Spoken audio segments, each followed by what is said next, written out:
안녕하세요. 개인 투자자분들의 멘토 프로페서 킹입니다. 1월 8일 기술적 분석이 좋은 모닝 브리핑 출발해 보도록 하겠습니다. 자, 일단 미국 시장 같은 경우에는 요즘에 계속 이야기 드리지만 선물이 굉장히 이상하게 움직이고 있습니다. 마음대로 백어데이션 콘텐고를 넘나들면서 어제 같은 경우에는 지나친 어떤 콘텐고를 만들면서 시장을 멱살 잡고 끌고 올라가더니 오늘은 이제 그 힘을 활용해 가지고 장 초반에 들어 올리는 모습이었고, 다만 이제 우리가 이제 트럼프 리스크 하면 관세만 계속 생각을 했는데 최근에 이제 하나둘씩 좀 삐져나오고 있죠. 베네수엘라 같은 경우에도 그렇고 그 그린란드 이야기도 그렇고. 근데 거기에 이제 어제 같은 경우에는 추가적으로 이야기한 것이 이제 방산주, 그러니까 방산 회사들에게 이제 배당이나 자사주 이런 것들 금지하고, 그다음에 경영진 보수도 막 제한하는 뭐 그런 이야기를 했습니다. 궁극적인 것은 이제 뭐 예를 들어서 뭐 헬기든 뭐든 주문하면 너무 오래 걸린다.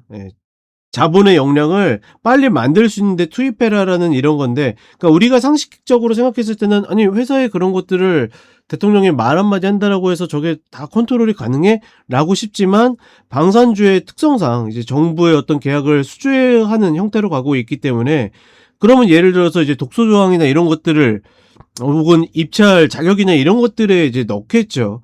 그런 것들을 통해서 좀 어떤 제한을 하겠다라고 이야기를 했는데, 이게 전체 시장 전체적으로 아마 이제 트럼프의 리스크들이 또다시 하나하나 부각되는 것이 아닌가, 뭐 이러한 좀 불안감을 내주지 않았는가라고 싶고, 어찌되었거나 중요한 거는 최근에 계속 선물이 희한하게 움직이고 있기 때문에 말 그대로 그 흐름에 따라서 지수의 흐름들은 결정이 되고 있다. 다만 계속 이야기 드리지만 종목들의 흐름은 그렇게 썩 좋은 편이 아니다. 뭐 개인적으로는 엔비디아가 계속 저 자리에서 계속, 그러니까 못 올라가는 건 아니거든요. 매일같이 2% 3%씩 올라가요. 근데 종가 관리를 계속 못해서 하락하는 그런 모습을 보여주고 있는데, 이런 것만 보아도 전반적으로 종목들의 어떤 뭐라고 표현할까요? 탄력은 좀 떨어지는 흐름들이 맞다.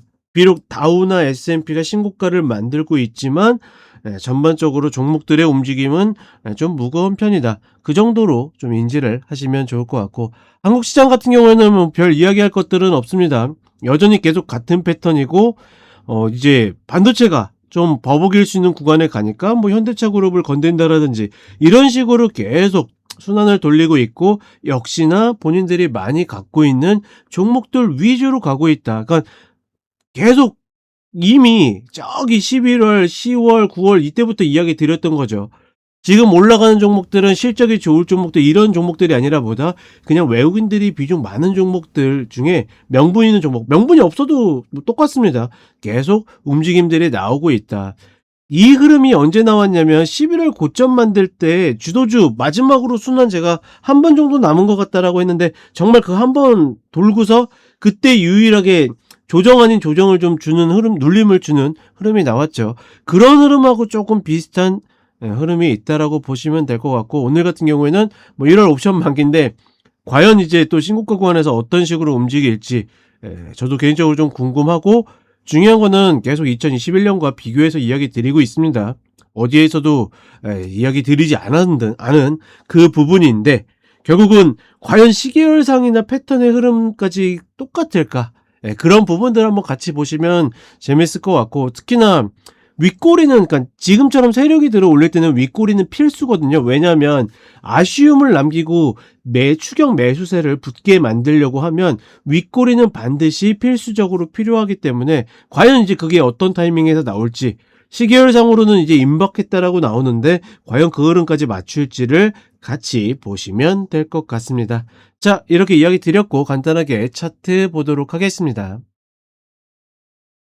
자, 일단 나스닥 선물 30분 흐름으로 보게 되면 목표 자리 왔어요. 헤드 만들고 나서 이전 고점의 목표 자리는 왔기 때문에 여기에서는 뭐 매수의 관점보다는 매도의 관점이 조금 더 유리하다라고 보고 있고, 과연 이 흐름에서 이제 박스로 만들지, 결국은 일봉상에 이렇게 수렴해서 돌파한다 하더라도 수렴이 진짜 목표를 갖는 뻗는 흐름은 아니게 될 가능성이 높다라고 이야기 드렸죠.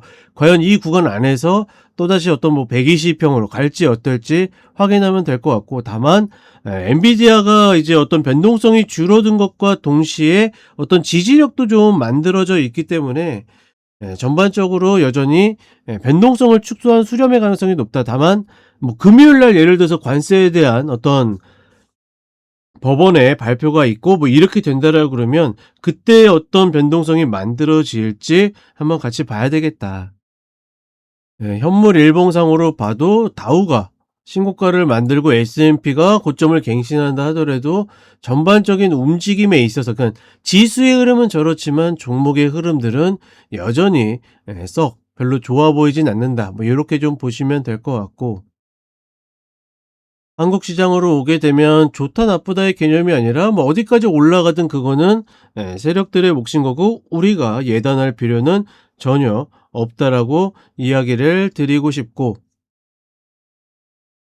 또 하나의 갭이 생겼고 전반적인 종목의 어떤 구조는 이때 고점을 찍었었던 패턴과 유사하게 돌아가고 있다. 그러니 뭐 지금 구간에서 무리할 이유는 별로 없어 보인다. 이 부분 정도만 챙기시면 될 것 같습니다. 뭐 그리고 마지막으로 여전히 아쉬운 것은 당연히 코스닥 흐름이죠. 코스닥 흐름은 여전히 코스피에 뭐 안도 제대로 따라가지 못하고 있기 때문에, 물론 이제 코스피에 뭐 어떤 뭐 최근에 기사들도 많이 나오죠. 상승분의 뭐 올해 상승분의 88%가 뭐 삼성전자와 SK하이닉스다 뭐 이런 이야기들 많긴 한데, 어찌 되었거나 중요한 건 뭐다? 예. 어떤 지수의 움직임보다 내 종목이 움직여야 된다라는 거. 그런 면에서 사실 급격한 조정보다는 2021년과 비슷한 박스 조정이 될 가능성이 높은데, 그 시기에 한 번이라도 움직여 줄지, 그게 아마 개인 투자분들 입장에서는 가장 중요하지 않을까, 이렇게 판단을 해 보겠습니다. 자, 이렇게 이야기 드렸고 저는 쇼츠로 또 찾아뵙도록 하겠습니다.